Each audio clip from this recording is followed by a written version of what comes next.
Hi everyone, welcome back to my channel.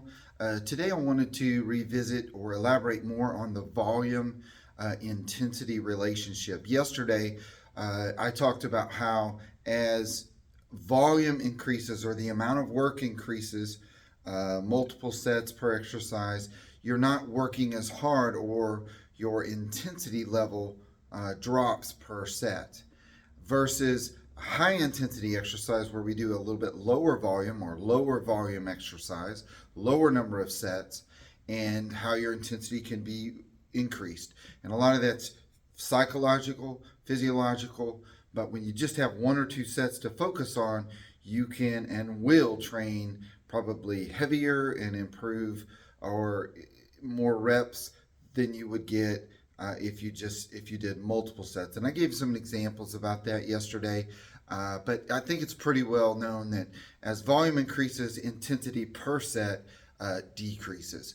So today I want to talk a little bit more about how to vary volume and intensity in a practical situation as far as setting up weeks and months of training. Now, keep in mind when I do a video, I'm trying to make broad statements. It's very difficult to give an example that could apply to everyone.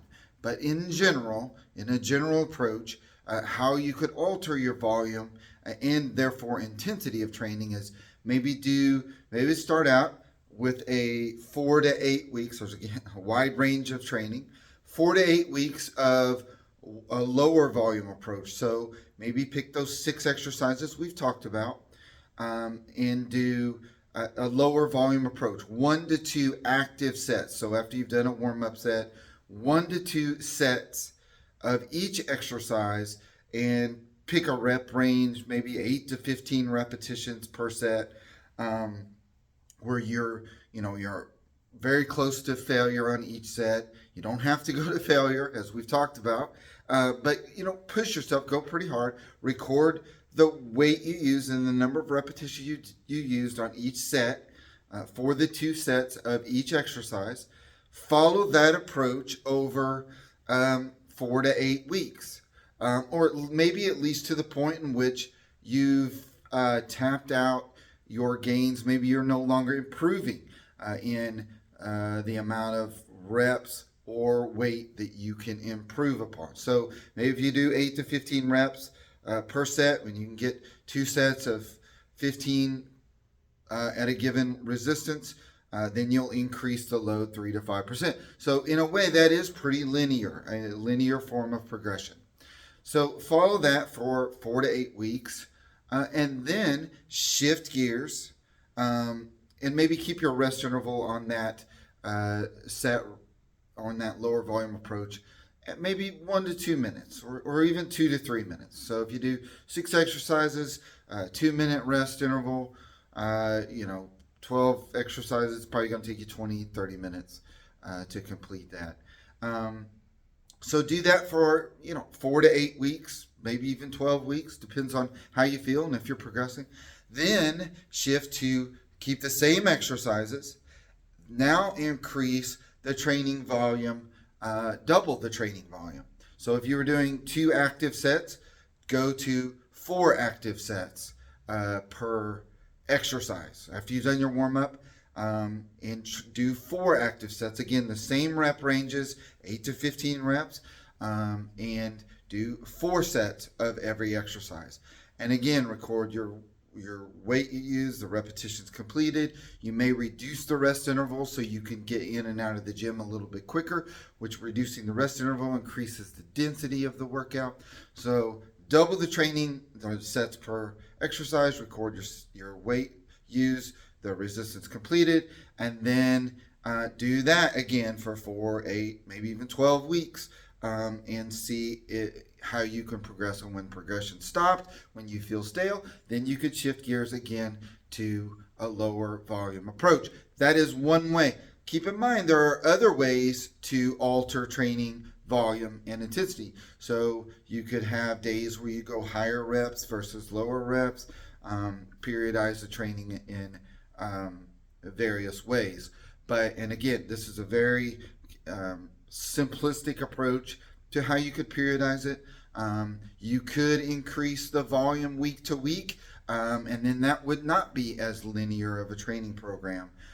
But again, I just wanted to give an example. Keep in mind, this is it's very difficult to completely explain things sometimes in a video, but I'm going to continue to try to maybe next time I talk, whether it be tomorrow or the next day, I'll talk about ways you could periodize your training, increasing volume by varying your loading and the number of repetitions per set.